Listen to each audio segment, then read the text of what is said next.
laboratório mesmo, a gente usa a cromatografia em camada delgada, ou cromatografia em camada fina, que pode ser abreviado por CCD ou CCF.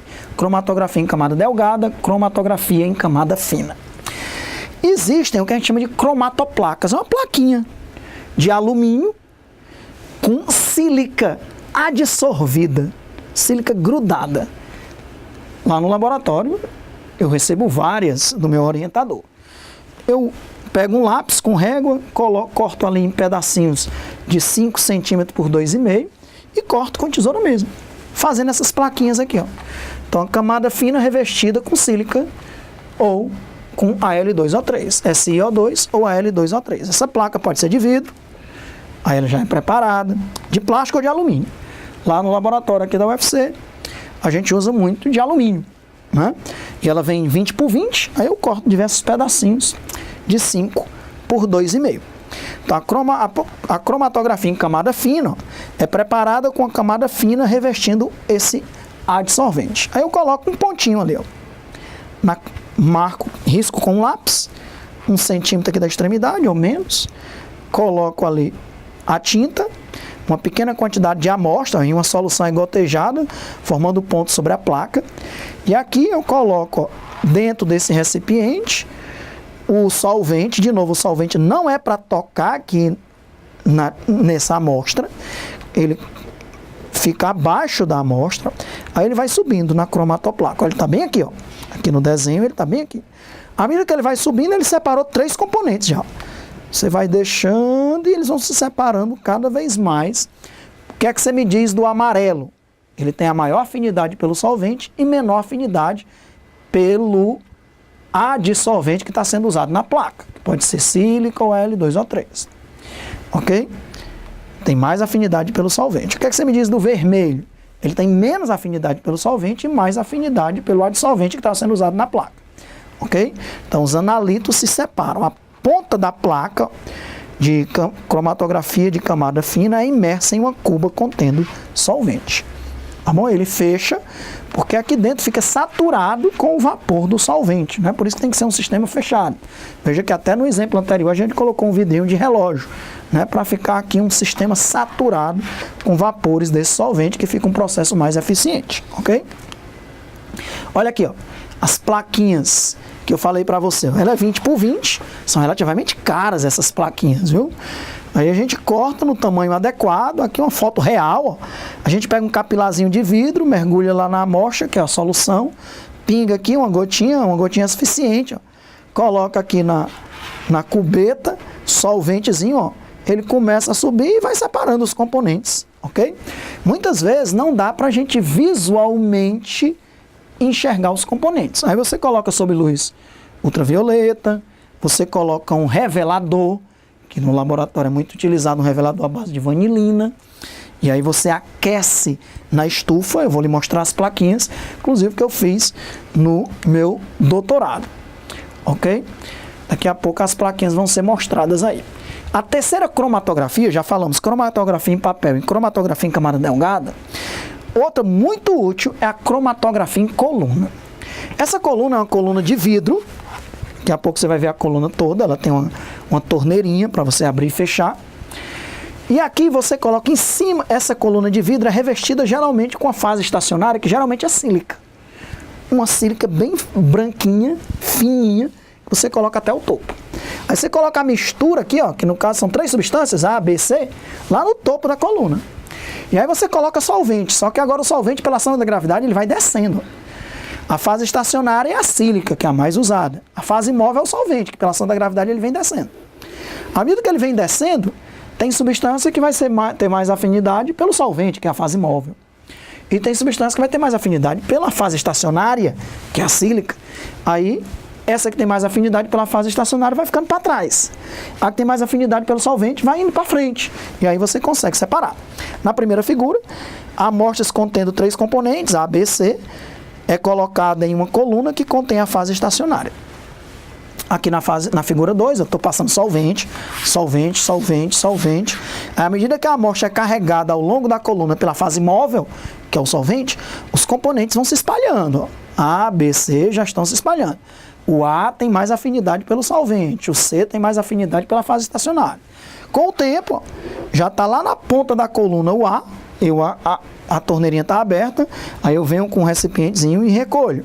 Depois venho com outro recipiente e recolho o B, depois venho com outro recipiente e recolho o C, porque cada um vai saindo pela outra extremidade da coluna.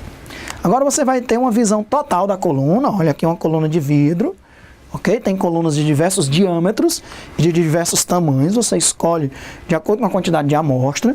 Então, eu coloco aqui uma amostra de extratos vegetais. Ó. O meu trabalho, meu doutorado foi em Química de Produtos Naturais. Então, eu trabalhei muitos vegetais. No caso, eu trabalhei com extratos hexânicos das raízes do marmeleiro preto, que é o Croton blanchettianus, o nome científico. E aí eu colocava as amostras aqui numa coluna de sílica, colocava o solvente, muitas vezes até uma mistura de solvente, hexano com 20% de dicloro, hexano com 5% de etanol, alguma coisa desse tipo, hexano com 5% de metanol, e por aí vai. Eu coloco o solvente. O solvente vem, ó, e começa a arrastar, torneirinha aberta, começa a arrastar aqui essa amostra. De acordo com os componentes, eles começam a se separar. Ó. Os diferentes componentes dos extratos vegetais ficam separados em bandas e são recolhidos no fundo da coluna. Eu vou recolher primeiro essa amostra aqui, esse componente verde, depois o componente amarelo. Repito, nem sempre dá para ver. Por isso que a gente vai recolhendo tudo que vai saindo da coluna, em uns frascozinhos de 10 ml. Às vezes a gente recolhe 100 frascos, evapora para concentrar e depois vai ver o que tem ali, ok? Usando, muitas vezes depois dessas colunas, que você recolheu 100 vidrinhos, que você não, muitas vezes não dá para ver. Aqui a gente coloca para os alunos verem coisas coloridas, mas muitas vezes lá no laboratório a gente está trabalhando com substâncias incolores. E aí você não tem ideia de quando vai estar saindo, então você tem que recolher tudo. 100 vidrinhos de 10 ml, né? Aí depois você evapora e vai ver em quais vidrinhos ali ficou alguma coisa para você estudar, né? Depois, olha aqui, ó, isso aqui é do meu doutorado. Eu fiz uma coluna aqui, ó. Aqui, cloroforme acetato 10%. Veja aqui era o vidrinho 6, o 9, o 12 e o 15. Veja que o 6 praticamente não tinha nada visível aqui, ó. O 9, ó, aqui a gente identifica várias substâncias. 1, 2, 3, mas pode ter mais algumas aqui, ó. O 12, o 15, você observa que os vidrinhos 9, 12 e 15, eles têm praticamente a mesma coisa. Olha, tem essa substância aqui, tem essa substância azul, tem essa substância laranja, tem a substância rosa aqui, ó. Aqui já começou a sair uma substância um pouco azulada, tá vendo? E tem uma substância que ainda está permanecendo aqui, praticamente na base, ou seja, praticamente não tem afinidade pelo solvente. Eu teria que colocar um solvente mais polar.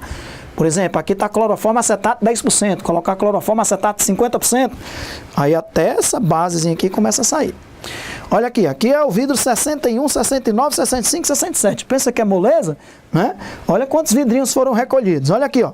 Aqui já tem praticamente só duas substâncias, ó. Uma azulada e uma laranja. E se você olhar, eu consigo ver aqui, que eu estou mais perto, ainda tem uma por aqui, ó. Aqui em cima, praticamente na extremidade onde o solvente subiu, né? Então, isso aqui não é colorido, é incolor lá no laboratório. Aí eu coloco um revelador a base de vanilina e coloco na estufa por 5 minutos. Aí ele fica colorido. Aí eu pego, bato foto e coloco aí nos meus arquivos do doutorado. Olha aí a moleza, 109, 111, 113, 115. Eu não pego de vidro em vidro, porque senão eu vou passar um ano fazendo plaquinha, né? Olha, depois que eu fiz uma cromatografia em coluna, que eu coletei uns 150 frascozinhos, nem sempre é tanto assim não, mas nessa aqui foi uns 150 vidrinhos de 10 ml. Depois que secou, eu vou ver o que é que tem em cada um. Aí eu pego, dissolvo um pouquinho com capilar, pingo aqui, ó. Coloco o solvente, ó. Aqui tem pelo menos 3 substâncias. Ó. 1, 2, 3, mas pode ter outra aqui ainda em cima, né? Pode ter outra aqui ainda no meio, porque dá para ver uma manchazinha. Depois ainda vou tentar separar. E aí, Alexandre, o que é que você vai fazer com esses vidrinhos aqui, do 109 ao 115? Veja que eles têm praticamente as mesmas coisas. Eu posso misturar, aí depois fazer outra coluna de novo, para tentar, por exemplo, separar o azul do vermelho. né? O azul desse laranja. Consegui, beleza. Mas o azul ainda ficou misturado com esse. O que é que você vai fazer agora, Alexandre? Para fazer outra coluna, para tentar separar isso aqui disso aqui. Depois faça outra coluna para separar isso aqui disso aqui. Aí a gente fica brincando. Várias colunas até obter uma substância pura. Então, a cromatografia em coluna e a cromatografia em camada delgada. Isso aqui eu não estou fazendo para separar nada. Aqui eu estou fazendo só para eu ver o que é que eu tenho em cada vidrinho daquele. Para eu juntar, aqui eu juntei os dois, ó. Depois eu fui fazer uma coluna para tentar separar, aqui eu juntei esses 4 vidrinhos. E outros também, porque não são só 4. Eu pulei o 62, pulei o 64, pulei o 66, juntei tudinho aqui. E fiz outra coluna. E consegui separar o azul do amarelinho. Como foi que eu soube? Porque depois eu recolhi os vidrinhos, aí fiz a plaquinha, deu só o azul, a minha alegria. Beleza, separei só o azul. Aí mais na frente, outros vidrinhos, aí apareceu só o laranja. Beleza, separei o laranja. Entende? Então a cromatografia em coluna. Mas eu separei usando o quê?